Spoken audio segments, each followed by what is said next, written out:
ನಮ್ಮ ಶ್ರೀ ಜಗನ್ನವರು ಬೆಂಗಳೂರಿನಿಂದ ಈ ಜಾಥಾವನ್ನು ಪ್ರಾರಂಭಿಸಿ ಬಹಳ ಒಳ್ಳೆಯ ಉದ್ದೇಶದಿಂದ ವಚನ ಸಂವಿಧಾನವನ್ನು ರಕ್ಷಿಸೋಣ ಅನ್ನೋ ಮಾತನ್ನು ಎಲ್ಲ ಕಡೆ ಹರಡ್ತಾ ಇದ್ದಾರೆ. ಈಗಾಗಲೇ ನಮ್ಮ ಮೇಡಮ್ ಅವರು, ನಮ್ಮ ಶಿವರಾಜಪ್ಪನವರು, ನಮ್ಮ ಪುರುಷೋತ್ತಮ್ ಅವರು ಮಾತನಾಡಿದಾಗೆ ನಮ್ಮ ಎಲ್ಲರ ಮುಖ್ಯವಾದ ಉದ್ದೇಶ ಮತ್ತು ಕರ್ತವ್ಯ ನಮ್ಮ ಅತ್ಯಮೂಲ್ಯವಾದ ಸಂವಿಧಾನವನ್ನು ನಾವು ರಕ್ಷಿಸಬೇಕು. 1950ರವರೆಗೆ ಈ ದೇಶದಲ್ಲಿ ಸಮಾನತೆ ಅನ್ನೋದೇ ಇರಲಿಲ್ಲ.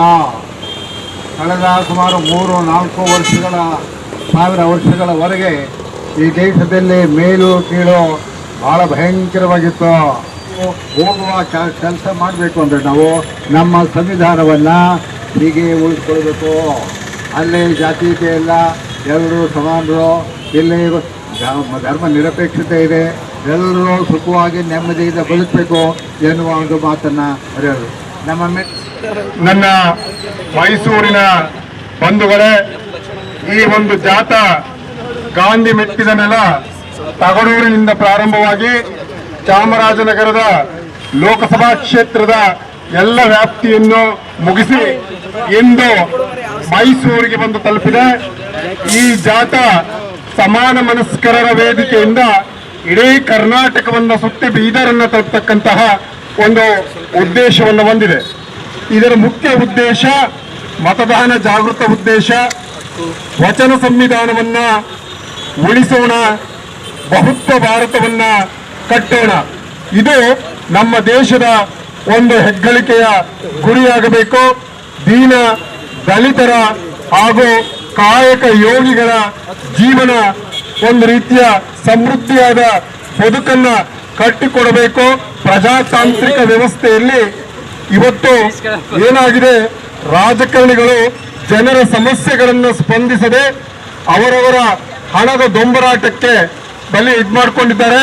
ರೈತರಾಗ್ಲಿ, ಶ್ರಮಿಕರಾಗ್ಲಿ, ಯೋಧನ ಬಗ್ಗೆ ಆಗ್ಲಿ ಯಾರಿಗೂ ಕೂಡ ರಾಜಕಾರಣಿಗಳಿಗೆ ಆಲೋಚನೆಗಳಿಲ್ಲ. ಬದುಕು ಬಹಳ ದುಸ್ಸಾರವಾಗಿದೆ. ಬೆಲೆ ಏರಿಕೆ ಗಗನ ಮುಟ್ಟಿದೆ. ಬದುಕನ್ನು ಮಾಡಲು ಬಹಳ ಕಷ್ಟಕರವಾಗಿದೆ.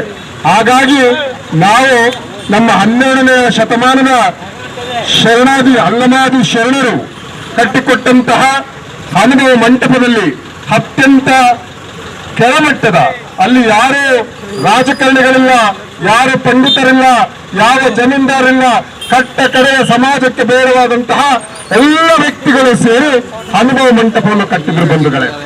ಆ ಅನುಭವ ಮಂಟಪದಲ್ಲಿ ಎಲ್ಲರೂ ಸತ್ಯಕ್ಕನಿರ್ಬೋದು, ಸಾವಕ್ಕನಿರ್ಬೋದು, ಕಂಬಾರನಿರ್ಬೋದು, ಮಡಿವಾಳರಿರ್ಬೋದು, ಎಲ್ಲ ವರ್ಗದ ಶರಣರನ್ನ ಅಲ್ಲಮಾದಿ ಶರಣರು ನಾವೆಲ್ಲ ಒಂದೇ ಅಂತಕ್ಕಂಥ ಸಂದೇಶವನ್ನು ನೀಡಿದ್ರು. ಆ ಸಂದೇಶ, ಆ ವಚನಗಳನ್ನ ನನ್ನ ಮಹಾನ್ ನಾಯಕ ಬಾಬಾ ಸಾಹೇಬ್ ಅಂಬೇಡ್ಕರ್ ಅವರು ಕಾನೂನಾತ್ಮಕವಾದ ಚೌಕಟ್ಟನ್ನು ತಂದು ಅತ್ಯಂತ ಕೆಳವರ್ಗದ ಎಲ್ಲ ಸಮಾನತೆಯಿಂದ ಎಲ್ಲರೂ ಕೂಡ ಗೌರವಾನ್ವಿತವಾದ ಸ್ವಾಭಿಮಾನದ ಬದುಕನ್ನ ಬದುಕಬೇಕು ಅಂತೇಳಿ ಸಂವಿಧಾನವನ್ನು ತಂದುಕೊಟ್ಟರು ಬಂಧುಗಳೇ. ಆದರೆ ಕೆಲ ಮತಿಗರು ಈ ಸಂವಿಧಾನವನ್ನ ಬದಲಾವಣೆ ಮಾಡ್ತವೆ ಅನ್ನತಕ್ಕಂಥ ಮಾತುಗಳನ್ನು ಆಡ್ತಿದ್ದಾರೆ. ಸಂವಿಧಾನವನ್ನು ಬದಲಾವಣೆ ಮಾಡುವ ಅಷ್ಟು ಸುಲಭವಲ್ಲ. ನಮ್ಮ ಬಸವರಾಜರು, ಅಂಬೇಡ್ಕರ್ ಅವರು ಈ ಸಂವಿಧಾನವನ್ನು ಕೊಡುವುದರ ಜೊತೆಯಲ್ಲಿ ದೀನ ದಲಿತರ, ದುಡಿಯುವ ಯೋಗಿಗಳ ಎಲ್ಲ ಶೂದ್ರರು ಕೂಡ ಸಂವಿಧಾನವನ್ನು ರಕ್ಷಿಸುವಂತಹ ಶಕ್ತಿ ಮತ್ತು ಸಾಮರ್ಥ್ಯವನ್ನು ಕೊಟ್ಟಿದ್ದಾರೆ ಅನ್ನತಕ್ಕಂಥ ಮಾತನ್ನ ಈ ಸಂದರ್ಭದಲ್ಲಿ ಹೇಳ್ತಾ ಇದ್ದೀನಿ. ಹಾಗೆಯೇ ಯಾರು 3/2 ಭಾಗ ಬಹುಮತವನ್ನು ನೀಡಿದರೆ ನಾವು ಸಂವಿಧಾನವನ್ನ ಬದಲಾವಣೆ ಮಾಡೇ ಮಾಡ್ತೀವಿ ಅನ್ನತಕ್ಕಂಥ ಕೆಲವು ಎಂಪಿಗಳು ಹೇಳ್ತಿದ್ದಾರೆ.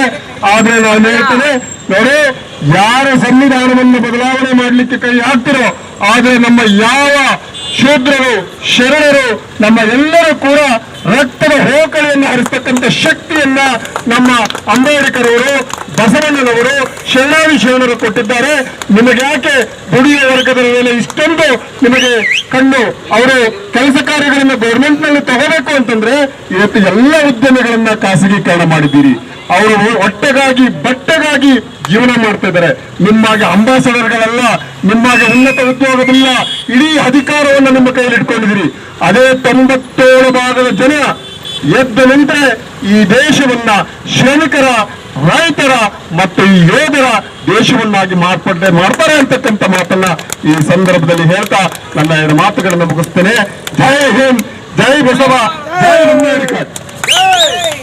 ಎಷ್ಟು ಸಾಮಾಜಿಕ ಚಿಂತಕರು, ಹೋರಾಟಗಾರರು, ಸಾಹಿತಿಗಳು, ಚಿಂತಕರು ಈ ಒಂದು ಕಾರ್ಯಕ್ರಮದಲ್ಲಿ ಭಾಗವಹಿಸಿರ್ತಕ್ಕಂಥದ್ದು ಇಡೀ ದೇಶಕ್ಕೆ ಒಂದು ಸಂದೇಶ ಕೊಡ್ತಕ್ಕಂಥ ಕಾರ್ಯಕ್ರಮ ಇದು. ಇದು ಯಾವುದೋ ಒಂದು ಪಕ್ಷಕ್ಕೆ ಸೀಮಿತವಾದಂಥದ್ದಲ್ಲ. ಗೌರವಾನ್ವಿತ ಮತದಾರರು ಈ ಪ್ರಜಾಪ್ರಭುತ್ವವನ್ನ, ಭಾರತದ ಸಂವಿಧಾನವನ್ನ, ಮೂಲ ತತ್ವವನ್ನ ಸಂರಕ್ಷಣೆ ಮಾಡತಕ್ಕಂಥ ನೈತಿಕತೆ ಯಾವ ವ್ಯಕ್ತಿಗೆ ಇದೆ ಅಂಥವ್ರಿಗೆ ಮತ ಹಾಕಬೇಕು ಅಂತಕ್ಕಂಥ ಈ ಜಾಗೃತಿ ವೇದಿಕೆ ಇದನ್ನ ತಾವೆಲ್ಲರೂ ಕೂಡ ಅರ್ಥೈಸ್ಕೊಂಡು ಇಲ್ಲಿ ಭಾರತ ದೇಶದಲ್ಲಿ 75 ವರ್ಷಗಳಿಂದ ಕೂಡ ಇಲ್ಲಿ ಪ್ರಭುತ್ವ ಇಲ್ಲಿ ಹೊರತು ರಾಜಪ್ರಭುತ್ವ ಇಲ್ಲ, ಪ್ರಜಾಪ್ರಭುತ್ವ ಅಂತ ಬಹಳ ವ್ಯವಸ್ಥಿತವಾಗಿ ಶಿಸ್ತುಬದ್ಧವಾಗಿ ಈ ದೇಶ ಮೆಚ್ಚುವಂತೆ ಈ ಕಾರ್ಯಕ್ರಮವನ್ನು ನಡೆಸಿಕೊಟ್ಟಿದ್ದಾರೆ. ಭಾರತದ ಸಂವಿಧಾನ ಧರ್ಮಕ್ಕಿಂತಲೂ ಬಹಳ ಮೌಲ್ಯಯುತವಾದದ್ದು. ಯಾಕೆ ಅಂತ ಹೇಳಿದ್ರೆ ಒಂದು ಧರ್ಮಕ್ಕೆ ಸೀಮಿತವಾಗಿರ್ತದೆ. ಆದರೆ ಭಾರತದ ಸಂವಿಧಾನ ದೇಶದ ಎಲ್ಲ ವ್ಯಕ್ತಿಗಳನ್ನು, ಎಲ್ಲ ಸಮಾಜವನ್ನು, ಎಲ್ಲ ವರ್ಗದವರನ್ನು ಸಮಾನವಾಗಿ ಸಮಸ್ಥಿತಿಯಲ್ಲಿ ಇಡ್ತಕ್ಕಂಥ ಮತ ವಿಶ್ವಪಥ. ಆ ಮೂಲಕ ನಾವು ಈ ಜಗತ್ತಿನಲ್ಲಿರಬೇಕು. ಅದನ್ನೇ ಅಂಬೇಡ್ಕರ್ ನಿನಗೆ ನೀನೇ ಶಿಲ್ಪಿ. ನಾವು ದೇವಸ್ಥಾನದಲ್ಲಿ ಹೋಗಿ ಅಲ್ಲಿ ಆಶೀರ್ವಾದ ಬಸವೇಶ್ವರ ವೃತ್ತದಿಂದ ಆದಿ ಅಂಬೇಡ್ಕರ್ ವೃತ್ತವನ್ನ ತಲುಪಿ ಅಂಬೇಡ್ಕರ್ ಪುಷ್ಪಾರ್ಚನೆ ಮಾಡುವುದರ ಮೂಲಕ ಗಾಂಧಿ ಚೌಕವನ್ನ ತಲುಪಿ ಇಲ್ಲಿ ಎಲ್ಲ ಗಣ್ಯರು ಕೂಡ ವಚನ ಸಂವಿಧಾನವನ್ನ ರಕ್ಷಿಸೋಣ, ಬಹುತ್ವ ಭಾರತವನ್ನ ಕಟ್ಟೋಣ ಅನ್ನತಕ್ಕಂಥ ದೇಹ ವಾಕ್ಯವೊಂದಿಗೆ ನಾವು ಈ ಕಾರ್ಯಕ್ರಮವನ್ನು ನಡೆಸಿಕೊಂಡು ಬರ್ತಾ ಇದ್ದೀವಿ. ಈ ಕಾರ್ಯಕ್ರಮಕ್ಕೆ ಅನೇಕ ಎಲ್ಲ ಗಣ್ಯ ವ್ಯಕ್ತಿಗಳು ಕೂಡ ಒಪ್ಪಿ ಅಭೂತಪೂರ್ವವಾದ ಒಂದು ಮೆರವಣಿಗೆಯನ್ನು ಮಾಡಿಕೊಟ್ಟಿದ್ದಾರೆ. ಹಾಗೂ ನಮ್ಮ ಪೊಲೀಸ್ ಇಲಾಖೆಯವರು ಕೂಡ ನಮಗೆ ಸಾಕಷ್ಟು ಸಹಕಾರವನ್ನ ನೀಡಿದ್ದಾರೆ. ಅದರ ಜೊತೆಗೆ ನಮ್ಮ ಪತ್ರಿಕಾ ಮಾಧ್ಯಮದವರು ಕೂಡ ನಮಗೆ ಸಹಕಾರವನ್ನು ಕೊಟ್ಟಿದ್ದಾರೆ. ಅವರೆಲ್ಲರೂ ಕೂಡ ನಾನು ಅಭಿನಂದನೆಗಳನ್ನು ಸಲ್ಲಿಸ್ತೇನೆ. ಹಾಗೆ ಈ ಕಾರ್ಯಕ್ರಮದ ಪ್ರಮುಖ ನಿವಾರಿಗಳು ಹಾಗೂ ಆದಂತಹ ಅಧ್ಯಕ್ಷರು ಆದಂತಹ ನಮ್ಮ ಭಗವಾನ್ ಅವರಿಗೆ ತಮ್ಮೆಲ್ಲರ ಫಲವಾಗಿ ನಾನು ಕೃತಜ್ಞತೆಗಳನ್ನು ತರಿಸ್ತೇನೆ. ಹಾಗೆ ಮತ್ತೊಬ್ಬರಾದಂತಹ ಮುಖ್ಯ ಅತಿಥಿಗಳಾದಂತಹ ನಮ್ಮ ಪುರುಷೋತ್ತಮವರು ಮಹಾಪೌರರು, ಮಾಜಿ ಮಹಾಪೌರರಿಗೂ ಕೂಡ ನಾನು ಕೃತಜ್ಞತೆಗಳನ್ನ ಸಲ್ಲಿಸ್ತೇನೆ. ಹಾಗೆ ನಮ್ಮ ಚಂದ್ರಶೇಖರ್ ಅವರಿಗೆ ಹಾಗೂ ನಮ್ಮ ಶಿವರಾಮ್ ಅವರಿಗೆ ಹಾಗೂ ನಮ್ಮ ನಾರಾಯಣ ಅವರಿಗೆ ಮತ್ತು ಎಲ್ಲ ನನ್ನ ಬಂಧು ಬಾಂಧವರಿಗೆ ಮತ್ತು ನನ್ನ ಎಲ್ಲ ದಲಿತ ರೈತ ಸಂಘಟನೆಗಳೆಲ್ಲರಿಗೂ ಕೂಡ ನಾನು ಹೃತ್ಪೂರ್ವಕವಾದ ಕೃತಜ್ಞತೆಗಳನ್ನು ಸಲ್ಲಿಸ್ತಾ ಈ ಒಂದು ಕಾರ್ಯಕ್ರಮದ ಜಾಥವನ್ನ ಮುಂದಿನ ಕ್ಷೇತ್ರಕ್ಕೆ ಮುಂದುವರಿಸಿಕೊಂಡು ಹೋಗಲು ತಾವೆಲ್ಲರೂ ಅನುವು ಮಾಡಿ ಕೊಡಬೇಕು ಅಂತ ಹೇಳ್ತಾ ನನ್ನ 2 ಮಾತುಗಳನ್ನು ಮುಗಿಸ್ತೇನೆ. ಜೈ ಭೀಮ್, ಜೈ ಅಂಬೇಡ್ಕರ್, ಜೈ ಬಸವಣ್ಣ.